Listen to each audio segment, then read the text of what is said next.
নমস্কার বন্ধুরা, আজ চলে এসেছি আরও একটি নতুন ভিডিও নিয়ে।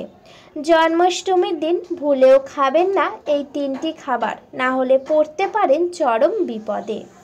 আসুন বন্ধুরা, জেনে নেওয়া যাক সেই তিনটি খাবার কি যা এই জন্মাষ্টমীর দিন একেবারেই খাওয়া যাবে না। তার আগে বলি বন্ধুরা, আপনাদের কাছে একটাই অনুরোধ, আপনারা পুরো ভিডিওটা দেখুন, একদম স্কিপ না করে। আর হ্যাঁ বন্ধুরা, আপনারা যারা যারা আমার চ্যানেলে নতুন, অবশ্যই করে চ্যানেলটিকে সাবস্ক্রাইব করে পাশে থাকবেন।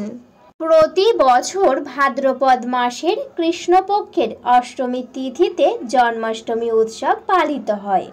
হিন্দু ক্যালেন্ডার অনুসারে এবার 26শে আগস্ট জন্মাষ্টমী উৎসব উদযাপিত হবে। বিশ্বাস করা হয় যে জন্মাষ্টমীর দিন উপবাস করলে জীবনের সমস্ত ঝামেলা থেকে মুক্তি পাওয়া যায়। জন্মাষ্টমীর রাতকে মহানিশার রাতও বলা হয়। জন্মাষ্টমীর দিন এই প্রতিকার করলে শ্রীকৃষ্ণ এবং দেবী লক্ষ্মীর আশীর্বাদ পাওয়া যায়। জেনে নেওয়া যাক কি প্রতিকার। বলা হয়েছে এই দিনে উপবাস রাখলে সমস্ত সমস্যা দূর হয়। জন্মাষ্টমীর রাতে শ্রীকৃষ্ণকে দক্ষিণাবর্তী শঙ্খ দিয়ে অভিষেক করুন। এরপরে কৃষ্ণ চালিসা বা বিষ্ণু সহস্রপাঠ শ্রবণ করুন।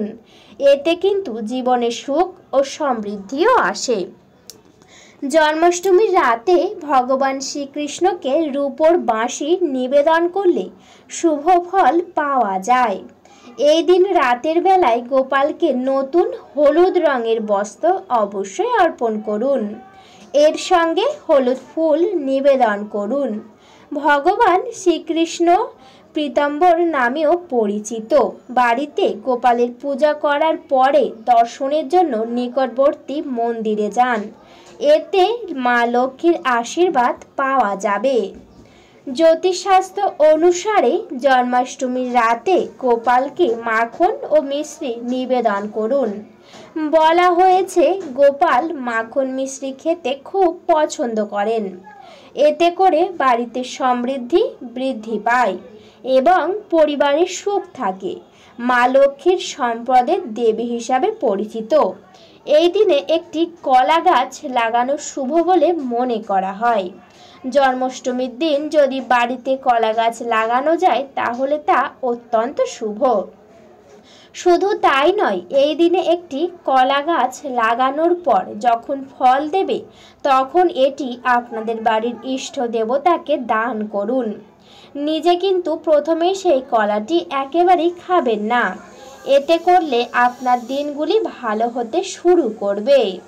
এছাড়াও বলা হয়েছে জন্মাষ্টমীতে উত্তর পূর্ব কোণে ঘিয়ের প্রদীপ জ্বালানো শুভ বলে মনে করা হয়। এইবার ওম বাসুদেবায় মন্ত্রটি অবশ্যই করে আপনারা 11 বার জপ করবেন। বলবেন ওম বাসুদেবায় নমঃ। এইভাবে মন্ত্রটি ঠিক 11 বার জপ করবেন। এতে কিন্তু ফলদায়ক বলে মনে করা হয়। এই প্রতিকার করলে ভগবান শ্রীকৃষ্ণের আশীর্বাদ আপনার উপর বর্ষিত হবে। জ্যোতিষশাস্ত্র অনুসারে ভগবান শ্রীকৃষ্ণকে পান অর্পণ করুন। রাতে এই প্রতিকার করলে দারুণ উপকার পাবেন। পরের দিন এই পাতায় রলি এবং শ্রীযন্ত্র লিখে আলমারি বা নিরাপদের মতো সম্পদ রাখার জায়গায় অবশ্যই রেখে দিন। এটি করলে ঋণ থেকে মুক্তি পাবেন। এছাড়া ধন সম্পদ অনেক বৃদ্ধিও পাবে। বন্ধুরা, বলা হয়েছে এই বছর জন্মাষ্টমী পালিত হবে এক বিরল ও দুর্লভ যোগে। জ্যোতিষ ও পঞ্চাঙ্গ মতে 2024 সালে জন্মাষ্টমীর দিনে ঘটতে চলেছে জয়ন্তী যোগ।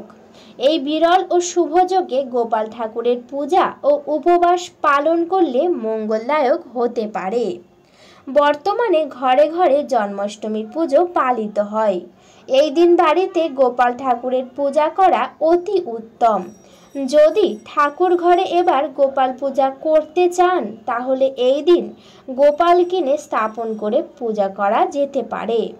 গোপাল ঠাকুরের অনেক নাম রয়েছে, অনেকে লাড্ডু গোপালও বলে থাকেন।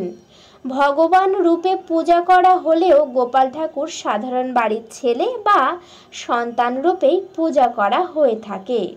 এই বিশেষ দিনে বাড়ির নিয়ম ও আচার মেনে পূজা করা হলে কৃষ্ণের আশীর্বাদ পাওয়া যায়। বাড়িতে প্রথম গোপাল ঠাকুর আনলে সবার আগে জানা উচিত কেমন ও কোন মাপের গোপালের মূর্তি নিয়ে আসবেন। অনেকেই হয়তো ভাবছেন এই জন্মাষ্টমীর দিন বাড়িতে নতুন গোপাল নিয়ে আসবেন বা প্রথম গোপাল নিয়ে আসবেন। সেক্ষেত্রে জেনে নিন কেমন ধরনের গোপাল নিয়ে আসবেন।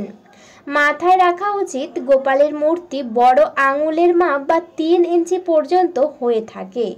বাড়ির ঠাকুর ঘরে রাখা সিংহাসনে কোনো বড় মূর্তি রাখবেন না বা প্রতিষ্ঠা করবেন না। এছাড়াও বলা হয়েছে বন্ধুরা, গোপাল পুজোর দিন অর্থাৎ জন্মাষ্টমীর দিন সকালে লাড্ডু গোপালকে গঙ্গা স্নান করিয়ে গা মুছিয়ে সুন্দর করে সাজিয়ে রাখতে হবে। ছোট্ট গোপালের প্রিয় খাবারগুলি রেঁধে ভোগ হিসাবে নিবেদন করা উচিত। একেবারে শিশুর মতো পরিবেশন করুন, আপনারা শিশুর মতো ভালোবাসুন। ভোগ নিবেদনের সময় অবশ্যই মাথায় রাখা উচিত যে জল দিয়ে লাড্ডু গোপালকে স্নান করাবেন সেই জলের মধ্যে কিন্তু অবশ্যই তুলসী পাতা দিয়ে দেবেন এবং তার সাথে আপনারা নানান রকম জিনিসও দিতে পারেন, যেটাকে পঞ্চদ্রব্য বা যেটাকে পঞ্চামৃত বলা হয়। সেই পঞ্চামৃত দিয়েও স্নান করাতে পারেন এই জন্মাষ্টমীর দিন। এছাড়াও বন্ধুরা, যখনই স্নান করানো হয়ে যাবে যে জলটি রয়েছে সেই জল ভুল করেও কোথাও ফেলবেন না। সেই জলটি নিয়ে আপনার বাড়ির তুলসী গাছের গোড়ায় অবশ্যই করে জলটি দিয়ে দেবেন।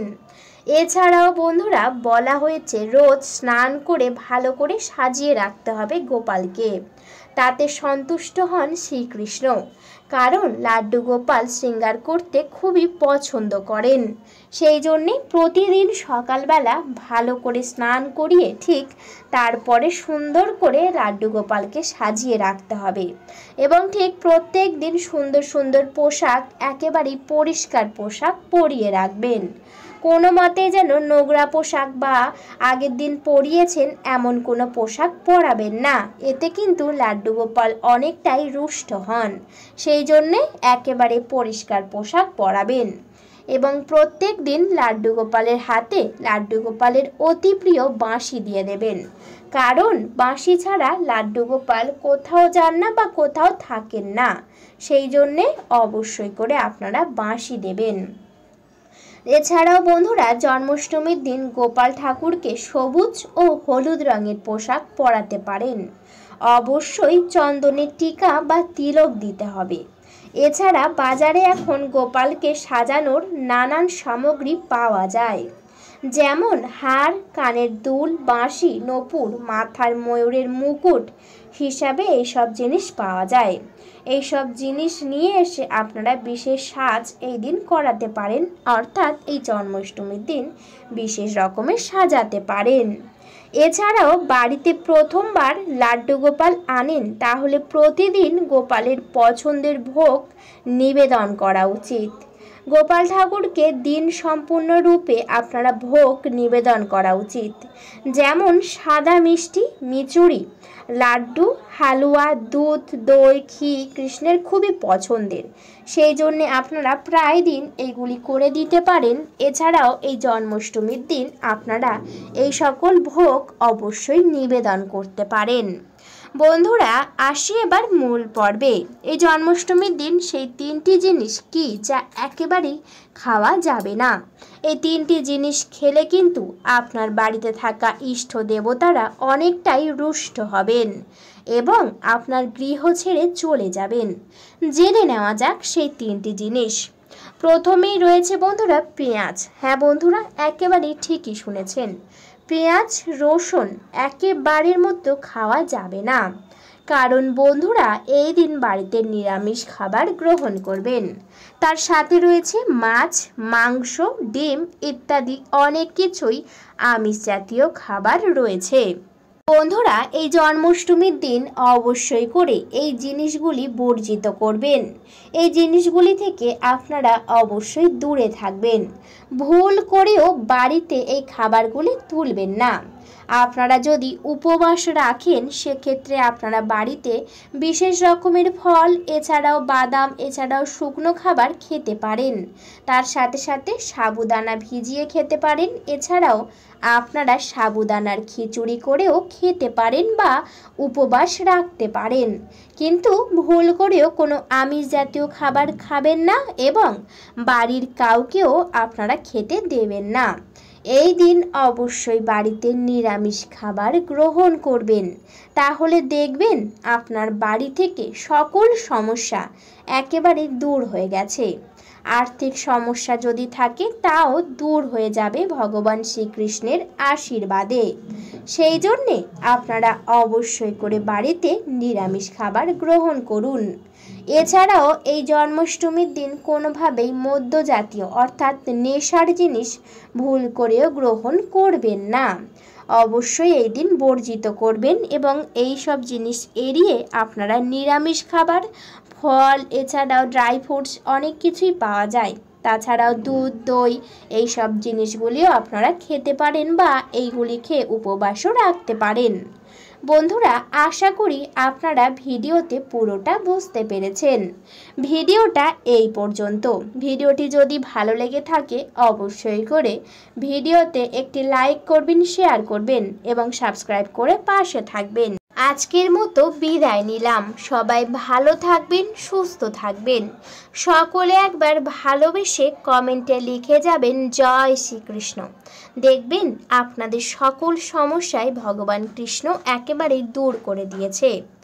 আপনাদের সকলকে জানাই অনেক অনেক ধন্যবাদ।